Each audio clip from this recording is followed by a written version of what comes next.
In our collaborative awards series with Bizcommunity, we've been unpacking what it really takes to win regional and international marketing and creative industry awards. From the bookmarks to Cannes, we've looked at remarkable work and the thinking behind it. But awards don't happen in isolation. So the question we really wanted to explore next was this.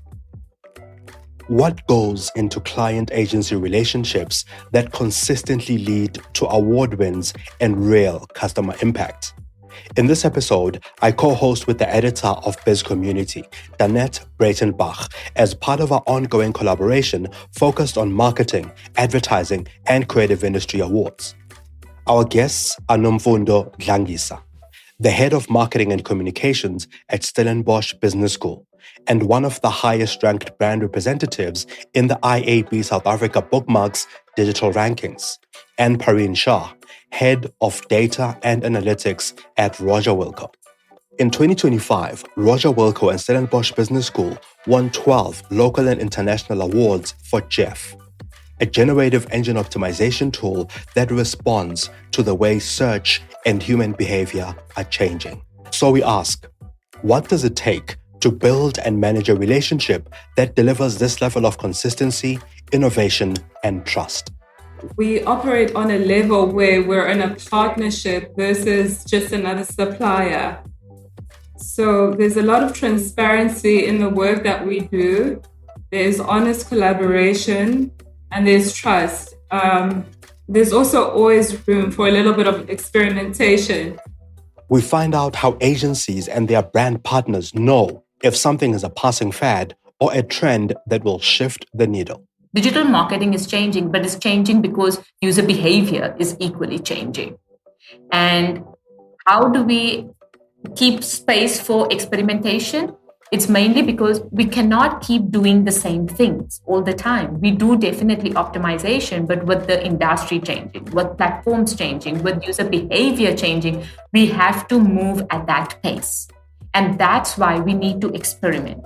Because there is, especially with digital marketing and also with above the line, what happens is there is no silver bullet. You really don't know what sticks, right? We definitely need to experiment with different creatives, different messaging, different platforms, different timings. There are so many variables that come into play. Once all the buzzwords have come and gone, how will marketing and advertising change? 2025 was a year full of buzzwords and everything around AI. And what agency did was, major big agencies as well, they started building a lot of proprietary tools. Everybody wanted to embed AI. And the reason being is, it's not the agencies to blame. It's also the brands, because I think there are a lot of stats. Like, for example, there was around 60% of brands, they wanted to test AI. And that was a global stats. But nobody knew what they want to do. Everybody wants to just onboard AI just to look cool and just to be part of the moving industry, but nobody knew what that is. And that's why agencies had to answer those requests. For insights on building client-agency partnerships that lead to award wins and long-term brand growth, stay with us. And if you'd like to help us bring more thoughtful conversations like this one, please share this episode and follow The Lead Creative on LinkedIn. Welcome to the Lead Creative Podcast, where we talk to creative industry leaders, influencers, and brands. We discuss the strategies that influence brand thinking and shape industries. Thought leaders and heads of agencies let us in on some of their thinking and insights. I'm your host, Mongezi Mtati. Enjoy the show, and please share and subscribe.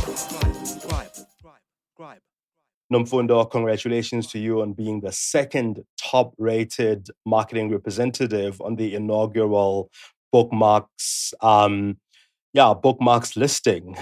That was a great end to the year for you, I'm sure. Absolutely. It was truly an honor. I was not expecting it, and I'm still in awe.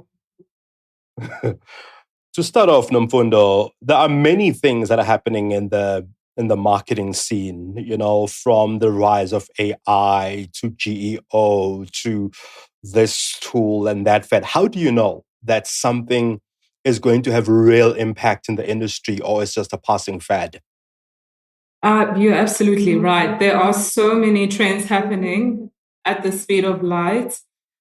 And I think being in education makes you quite curious about all the things that are happening. And being a marketer has made me, interested in human behaviors, observing my own behaviors and how I used to search a couple of years ago and how, I'm operating now.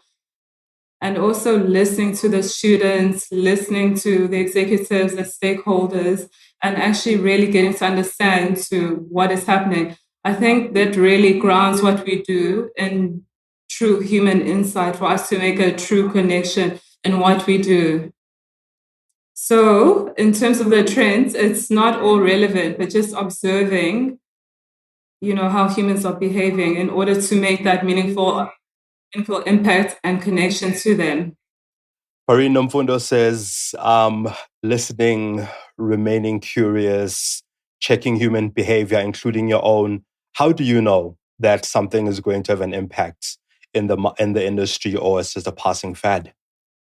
Let me start off by saying I completely agree with Nomfundo. I'm going to echo on what she actually said.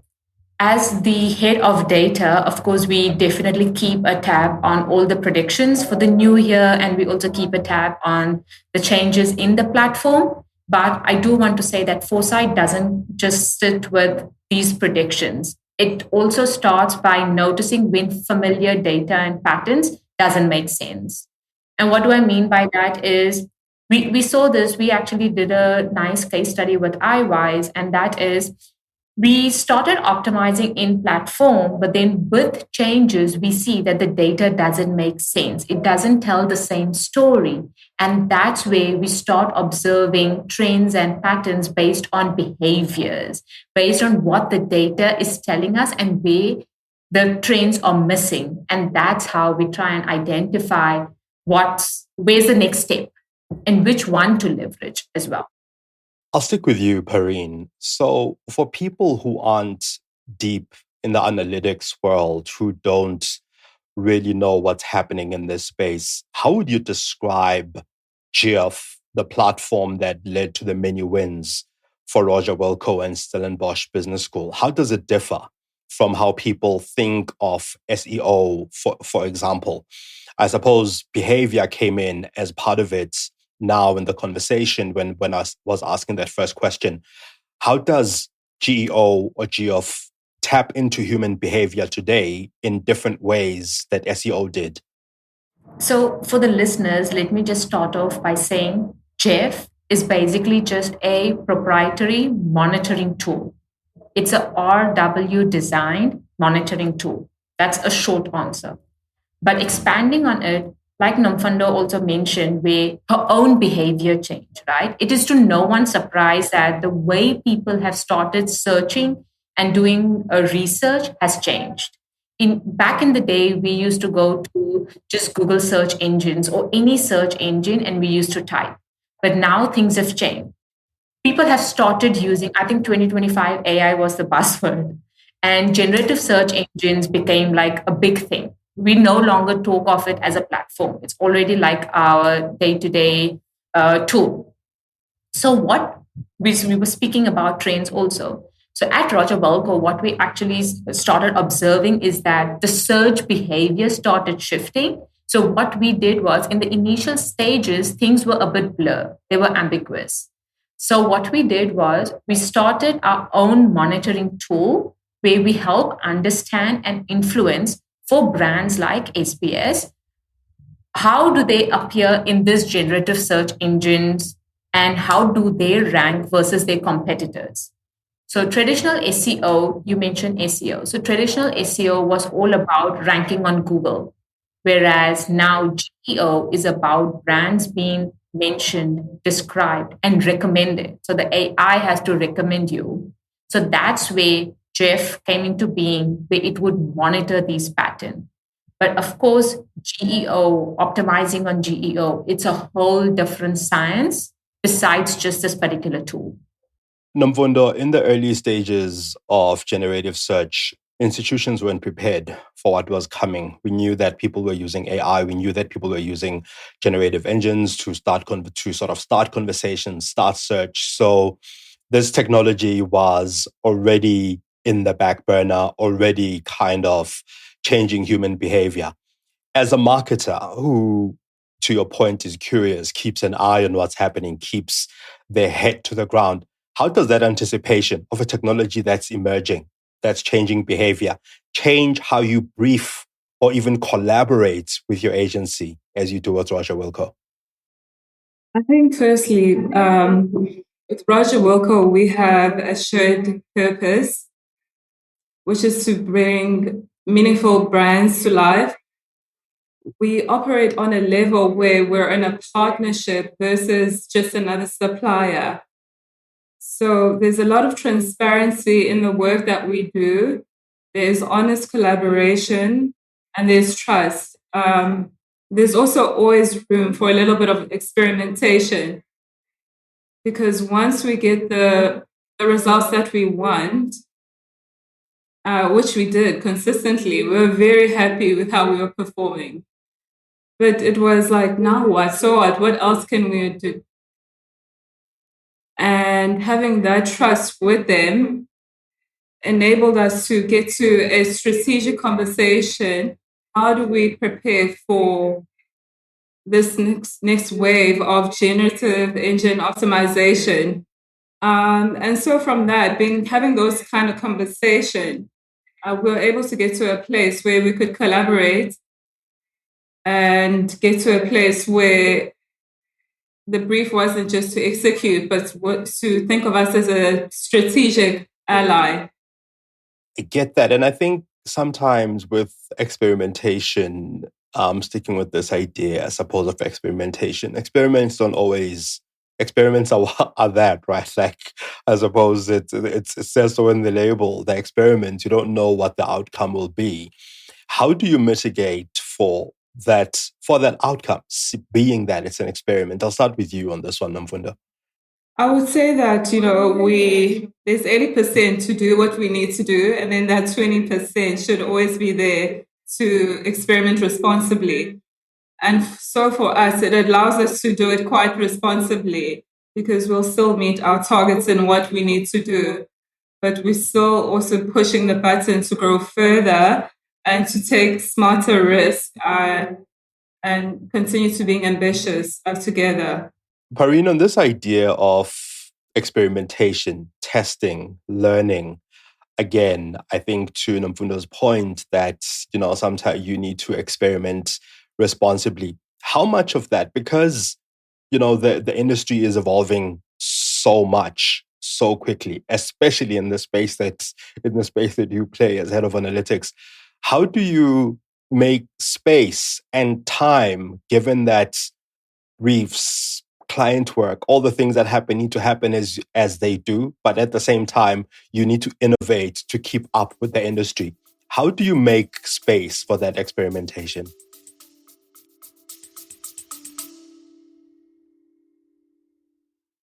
It's no secret that South Africa is one of the most unequal countries in the world, and that inequality shows itself most visibly in schools, especially in townships and rural areas.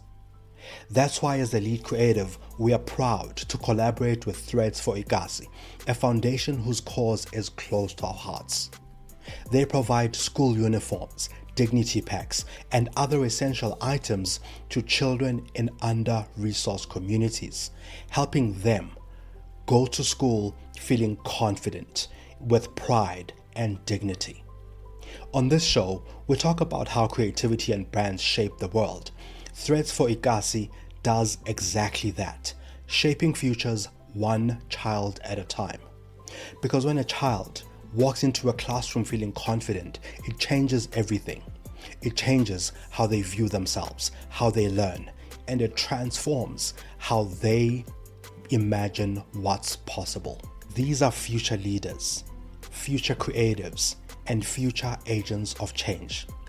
To help them show up as their best selves, visit threadsforitasi.org and sponsor a child today. Let's help them where it matters most. Check the link in the description and sponsor a child. Enjoy the rest of this episode.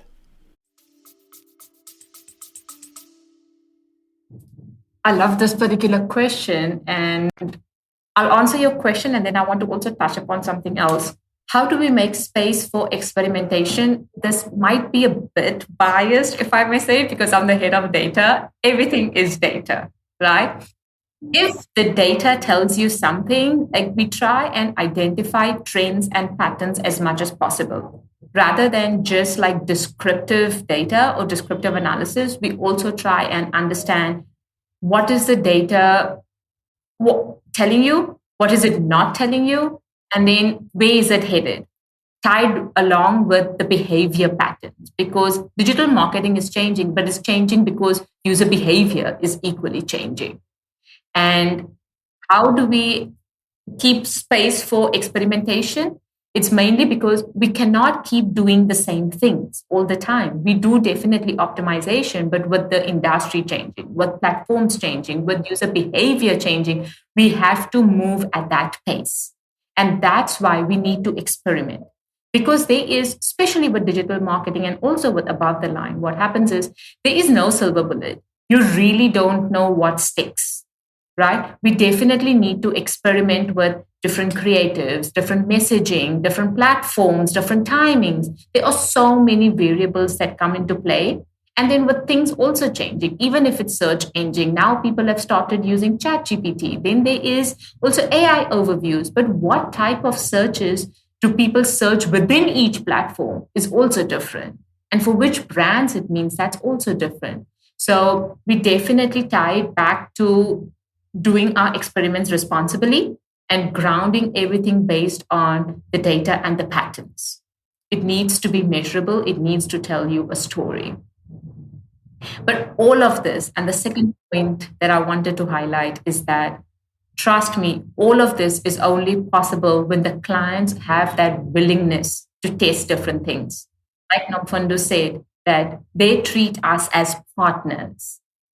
And that's what's very important. When the client is willing, when the client is so open to always testing and learning and growing, that's where agencies like us can actually experiment and do great things. I'll come back to you, Nomfundo. So you've managed to turn this collaboration, this partnership into multiple award wins across different shows, from local shows to international shows, such as the Echo Awards. What do you see as the secret sauce in structuring client-agency relationships that enable this kind of proactive growth and focused work? I would say is constant collaboration. And that is always keeping the client in the loop. When we see trends and patterns, it's like, firstly, before even collaboration, is also the trust and the trust that the clients actually put into a agency. They treat us as partners and not just like another vendor. When we break that particular barrier is when, how do we build this relationship? Then it's no longer just a box ticking exercise of just doing your campaigns or just doing your particular project and then reporting and we're good to go.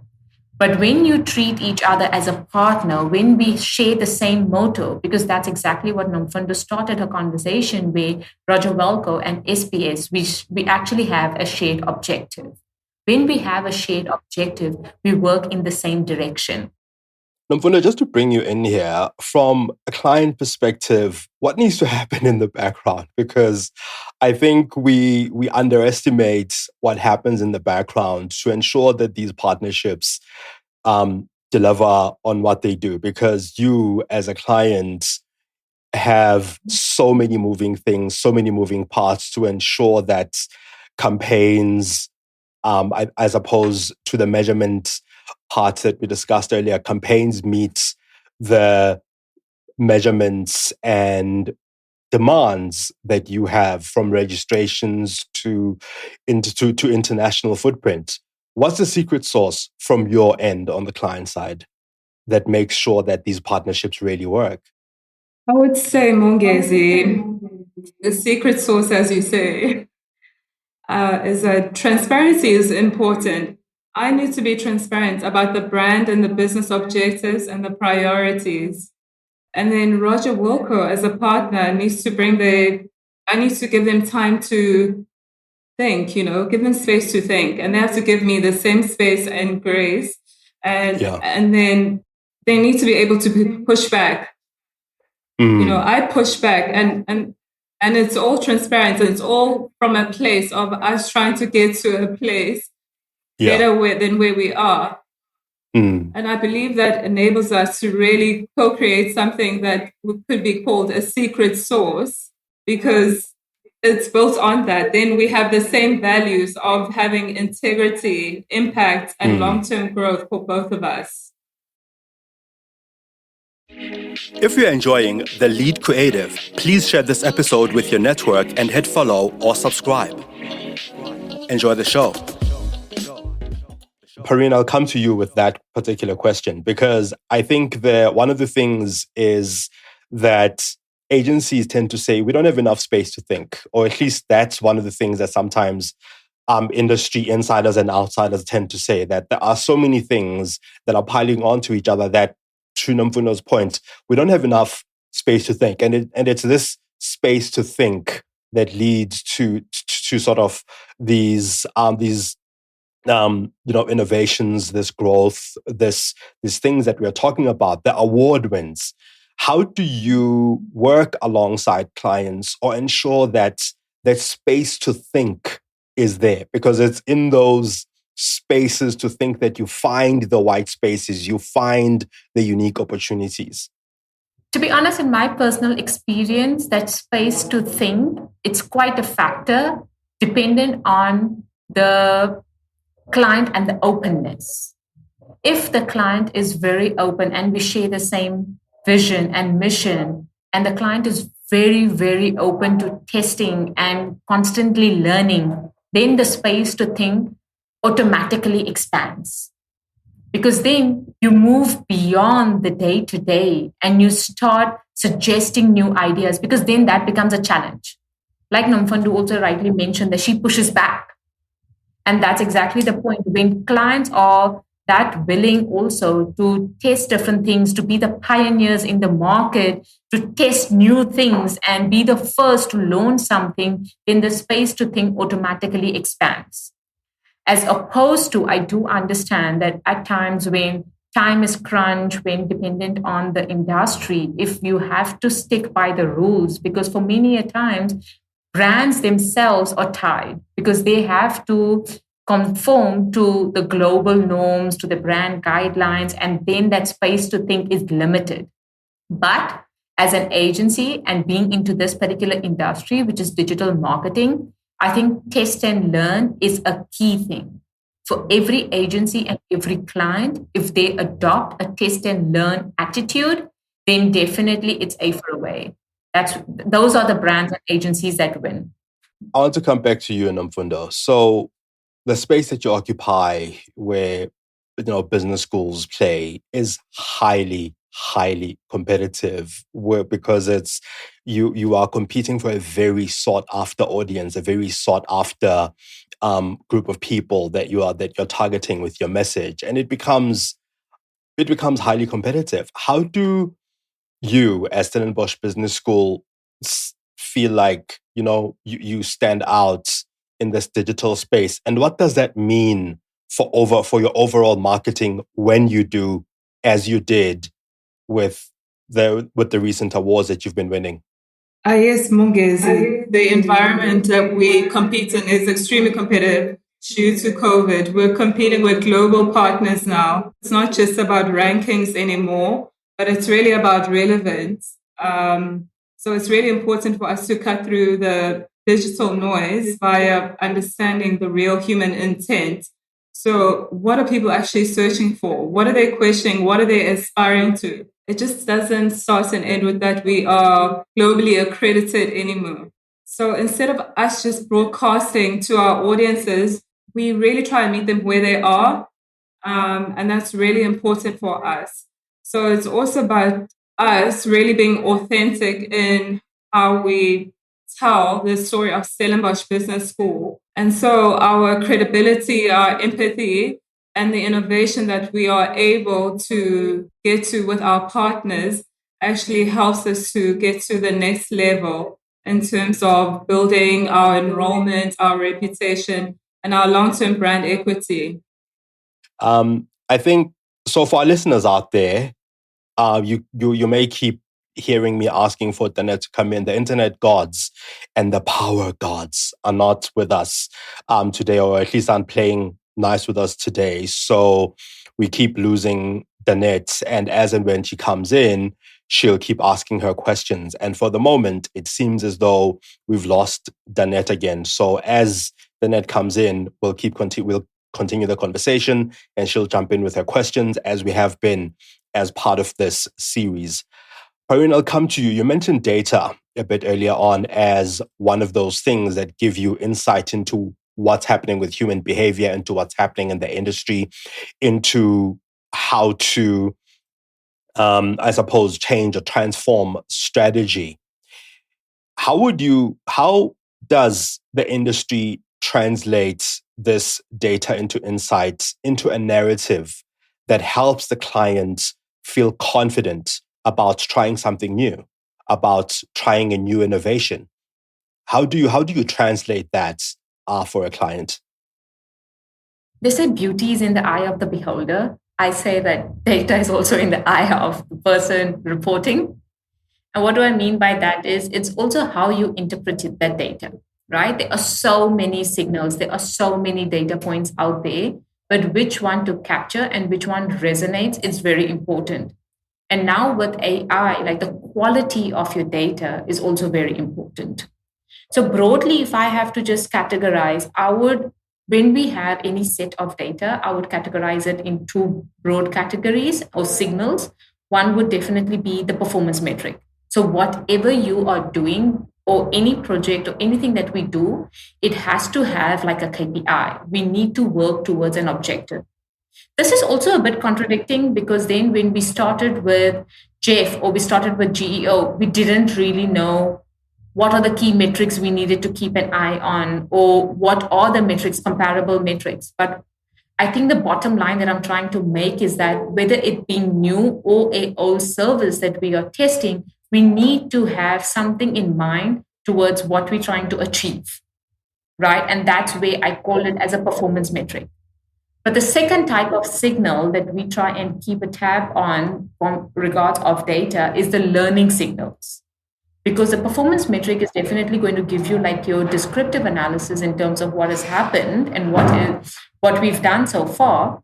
But from a learning signal point of view is where we try and identify the patterns in the data and what is it trying to tell us.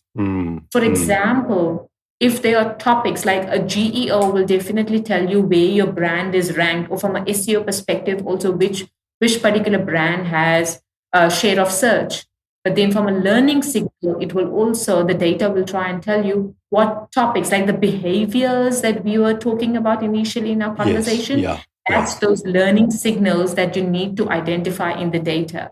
Because we would see which queries are constantly surfacing across the engines. What small adjustments can we do in our content to create a proper structure? And then these insights actually feed directly into that optimization, the test and learning that we want to do. So that would be, I think, how we would present it to the client. Nomfundo, I'll come to you because this is a very interesting point that Pareen makes about learning from the data, learning from the signals that you're getting from search behavior to topics to content and all of that. There's the other side, which is the side that you're on, which is on the ground. What happens when inquiries at Stellenbosch Business School, for instance, start changing? The human behavior sort of start changing. You start realizing that we are, for instance, getting a lot of questions around this course rather than that. And yet we weren't advertising that course as much, or we weren't paying attention to that course as much. How does that change how you communicate with the agency to say, let's change course here, or let's redirect conversation or topic here? How do you do that? Mongezi, how we do that is by, I think I already said it, it's like meeting people where they are. We really come from an academic background. So sometimes the kind of way we tend to communicate is a bit high level. And those sort of insights enable us to reach more people because we understand what they are actually looking for. So, we're able to optimize our marketing efforts to be more meaningful versus, the belief that if we speak to them in the executive way, where we're reaching a certain kind of clientele, we're definitely going to reach them. But perhaps people aren't looking for that. And that data really does assist us to optimize our campaigns to be better campaigns to really engage with people. I want to stick with you, Nomfundo, for the next question. So one of the things that the marketing, communication, advertising industries tend to come under fire for is the number of awards that we have, that we kind of are very much celebratory of ourselves quite a lot, that there are too many awards, a lot of celebration, a lot more awards than, or at least some have said, at least, there's no, I haven't fact checked this, that there are more awards in marketing and advertising than anywhere else. So the question then to you is, from your perspective as a client, what is the real value of winning awards? I mentioned when we started that you've become the second highest rated brand representative according to the latest or the most recent findings. Stellenbosch Business School has been mentioned in very many awards. I think the Assegais being the biggest one, the bookmarks having been one as well, and the echoes were another one. So there are all of these sort of proof points where there's mention and wins in relation to Stellenbosch Business School. But from a client perspective, is it about external recognition? Is it about morale? Or is it about something else entirely when there are these award wins? How do you view awards, especially creative industry awards? I think marketers do need to celebrate themselves more often. We're responsible for quite a bit, so I'm all for the awards. So I think it's all of that, Mongezi. But more importantly, I think it's validation with a purpose, Externally, awards are that, the Stellenbosch Business School does know what they're doing. They are engaging the market and where they are. It also signals that the kind of education you're going to be getting at Stellenbosch matters because it's relevant. It's not beyond from another space, And then I think internally for us as a team, it means that the work that we do actually matters and that the direction that we're going is the right direction, And then for me personally, awards are not about ego. It's basically about momentum. They really give me the confidence to keep building and boldly and responsibly because I do believe in responsible brands. Danette, over to you. Okay, I'll give this a bash then. I actually want to start with Pareen, something that you said earlier. And I was reading an article the other day about how very often as humans we overestimate the short-term impact of something and we underestimate the long-term impact. So if we look at something like AI, we're very much focused sort of on the short term. I'm going to lose my job, all those kind of things, but we're not necessarily looking at the long term. So based on the work you've done, which has been very interesting with GEOFF, etc., how do you see the technology playing forward?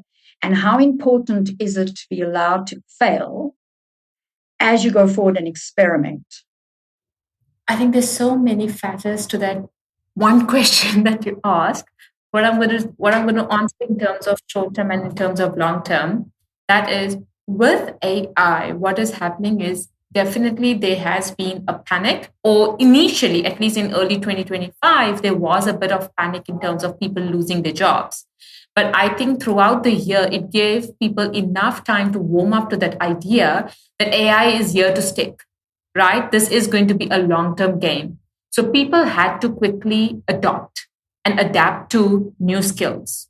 AI is not going to take anybody's job. It will only take your job if you do not quickly pivot to using AI. That's going to be the long-term impact. And in AI, actually, what I feel is it's very good if you use it responsibly. If you use it for efficiencies, if you use it to make your work better, AI is definitely very good. I think in terms of your other question was, how do we understand the short term versus the long term? Is that what your entire main question was? And something related to GEOFF? Well, it was part of it. And the other part was, how do you innovate without fear of failure? How important is it to be allowed to fail? Because these are new technologies. It's not always going to work. 100%. So I think that is such an important question. And that definitely ties to that question that Mongezi also asked in terms of how do you prepare yourself for failure when you're testing something? And I think as marketers, especially with how compared to traditional marketing, digital marketing has evolved over time, test and learn is something that every marketer needs to embed into their work. And when you start testing, I think we definitely need to have guardrails in place. We are not going to always win whenever we test. Right now, GEOFF definitely as a tool helped us, but I would want to say the term that is coined is called test and learn. Learn is because when you fail, you are learning from that experience in order to move on to the next particular experiment.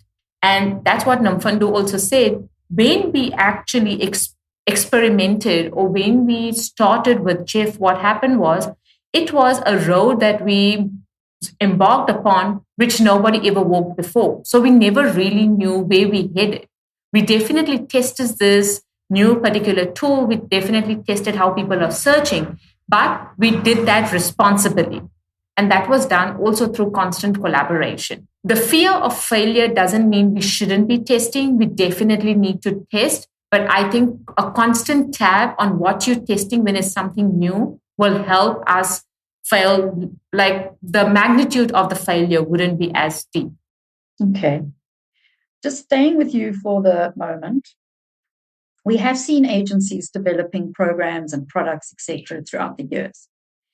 Is this going to become more prevalent as the agency model shifts from sort of commercials, advertising, to be able to meet this new world that's being disrupted? And the agency model is very much being disrupted.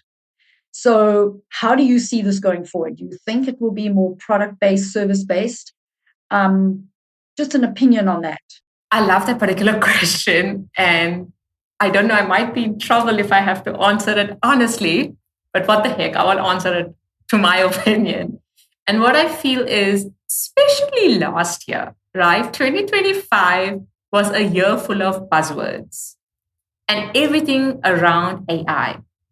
And what agency did was, major big agencies as well, they started building a lot of proprietary tools. Everybody wanted to embed AI. And the reason being is, it's not the agencies to blame. It's also the brands, because I think there are a lot of stats. Like, for example, there was around 60% of brands, they wanted to test AI. And that was a global stats. But nobody knew what they want to do. Everybody wants to just onboard AI just to look cool and just to be part of the moving industry, but nobody knew what that is. And that's why agencies had to answer those requests. So yes, I do feel that all these proprietary tools that were mushrooming might continue mushrooming even in 2026, but only a few of them will stick. And the reason being is, like any new disruptor, anything new that is introduced into the market, I think it takes time to actually stabilize and in terms of making it ground. So once everybody has actually made sense of what this AI is, its role into marketing and how we're going to make use of it, is the tool that answers those questions is going to stick. But till that time, I think we should not be close to all these new tools, all these proprietary tools. Otherwise, we wouldn't be winning as many awards. If we didn't have clients like SBS who were actually open to testing all these new innovations, we wouldn't be achieving and reaching their clients where they are. So we have to be open, but we have to do it responsibly. If you're enjoying The Lead Creative, please share this episode with your network and hit follow or subscribe. Enjoy the show. I'll come to you, Nomfundo, with one of my last sort of questions. How does this, sort of personal sort of recognition in the industry for you as a marketer translate to the brand, it's to the growth of the brand and the recognition of the brand? How do you, because again, as a marketer, you sit with a team that you kind of report to and communicate with. How do you take those wins into those conversations in terms of how that then influences strategy going forward? I see the recognition actually as an extension of the brand. So when I show up with integrity, clarity, and conviction, it directly reflects on Stellenbosch Business School.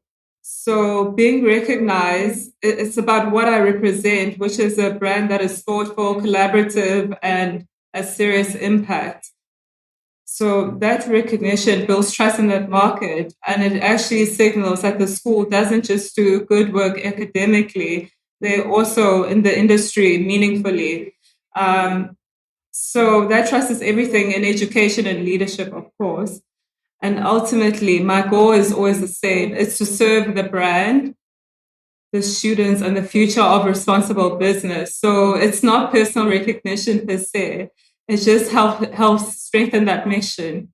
Danette, I think before we lost you, one of the things I think that I was asking you, and of course handing over to you thereafter, is this thing that I think Pareen was talking about quite a bit, which is, I guess, having those responsible sort of guardrails and building some of these platforms in ways that serve the brand, but also serve the industry. What have you been seeing? Because you've also been very involved in the award scene, very much judging awards, talking to brands, talking to agencies, and you've been doing this for years.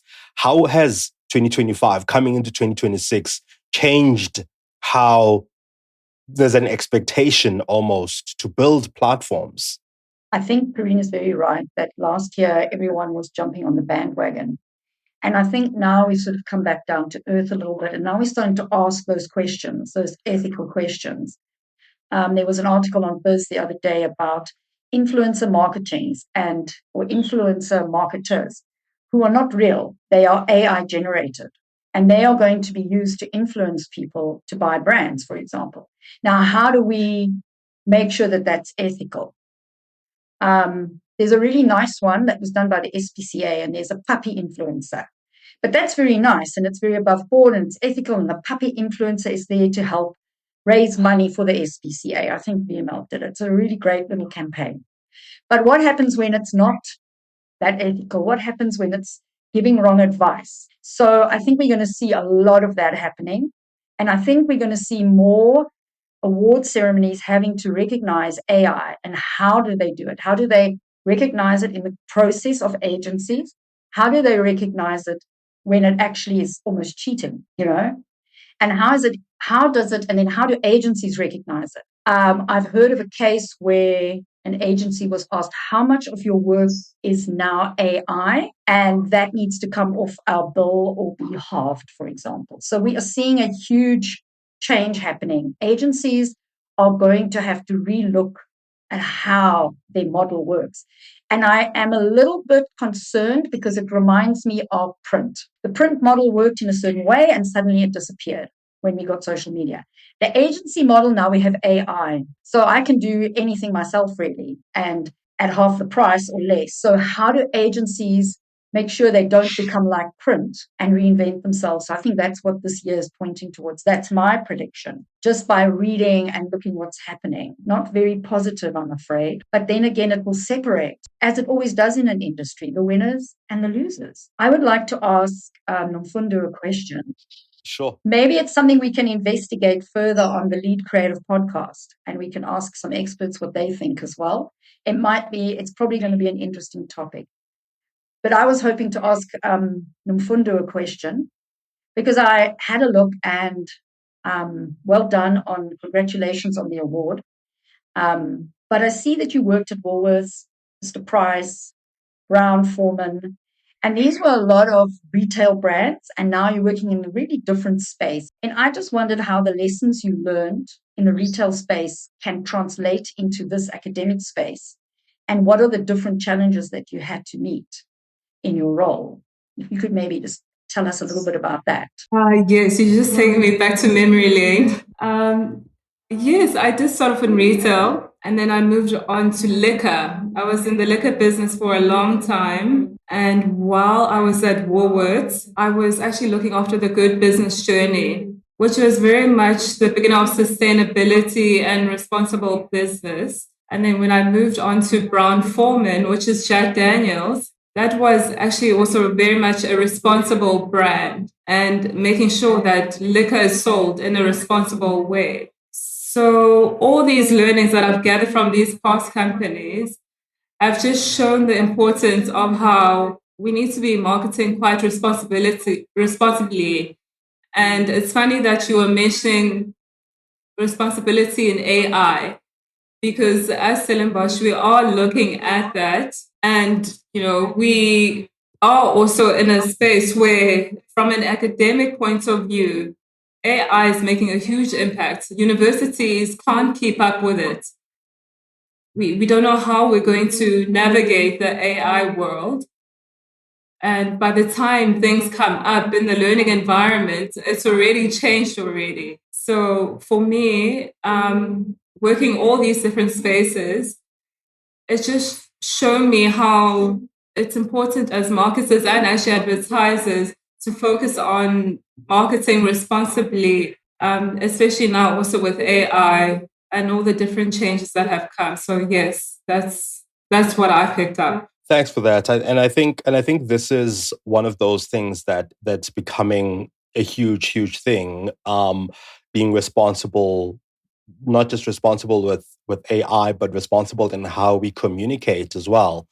And I think to Danette's question about those learnings from retail to I guess to education or to to this academic space talks a lot to this idea, I suppose, that we started off earlier about human behavior, that if you understand human behavior and you delve into human behavior, the industry becomes in some ways secondary, or at least you bring those insights into a different industry while understanding human behavior and the changes that inspires or that leads to.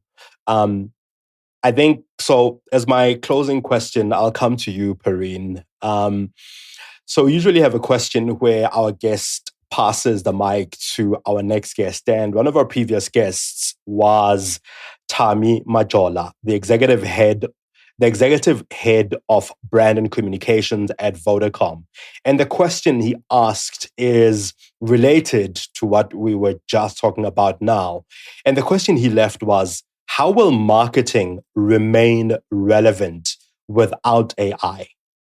I think this also ties back to Daniela's point, and that is brands. There are certain brands that want to adopt AI, whereas there are certain brands that want to refrain or stay away from AI, right? In my opinion, I feel marketing is at this juncture, marketing is definitely a blend between AI and human. And that is, as much as we use AI for efficiencies, we also need the human layer and the strategic thinking to make it more authentic and cut through the noise. So if anything, in fact, marketing, the brands as well as the agencies that still add the human touch is how they're going to differentiate themselves from marketers who use just AI. So Pareen, now it's your turn to pass the mic to our next guest by leaving a question for them around their creative process, creativity, marketing, and brand building, or any trends that are happening in the industry right now. What would your question be for our next guest? You're putting me on the spot right now, Mongezi. Okay. My question would be, what percentage of your marketing would you blindly rely on AI for without any human intervention? What percentage of your marketing effort? So what I mean by that is, let's say when we're doing creative, a big trend that we've seen of late is that we started using a lot of AI, because you've seen Nano Banana from Google is catching a lot of trend, and that's where Google's pay price went up and all of that. So what I'm trying to say is, what percentage of your efforts would you solely focus on AI where human intervention is not needed? Okay. That's an interesting, fascinating question.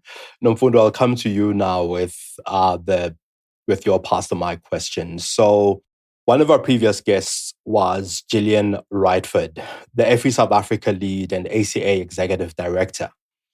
And the question she left was around creativity and creating more compelling creative work. So for context, she says, creativity is the second biggest lever for brand growth and brand size. And not doing bold, strategic, creative work is reckless. So the question she leaves following that context is, when are we going to acknowledge that not doing bold, creative, strategic work is reckless? And how are we going to change it? Okay. So it actually ties quite closely to the question that I want to leave. How we're going to do it is going to have the time to think. I think currently as marketers and advertisers and actually the industry in general, we don't get time to pause and think and interrogate what we are doing. We're trying to keep up with everything that is happening, such as AI or the next change or the next wave, the next buzzword. And I think the time to think is when we'll actually get that time to interrogate and get back to looking at that creative, strategic, bold work that she referred to. Awesome. And now it's your turn to leave your question for our next guest, to pass the mic and leave them a question about their creative process, marketing, advertising, and what they do in the background of you as trends in the industry. Mongezi, I would say my question is about how do we bring back the time to think? Because I truly believe that will bring back, the core of what marketing is actually about, and not chasing every silver bullet that comes along the way, and doing it in a responsible way. Amazing. Thank you so much for making time, and congratulations on all the wins, all the successes as well. Pareen, Nomfundo, and Danette, thank you for making time. This was an amazing conversation. For our listeners and viewers out there, we had some challenges with Danette's connection, as I said earlier, and whenever we could get Danette in, we got her into the conversation. We seem to have lost her again right now, but this was a fascinating conversation. Thank you so much. Thank you for listening to The Lead Creative. Did you get one insight that's worth sharing from this episode? Please share it with your network or your friends. Pop me some of your ideas and innovative finds on Twitter on @Mongezi. This podcast is available on Spotify, Stitcher, Apple, Google, or wherever you listen to your podcasts. You can also find me on mongezi.com.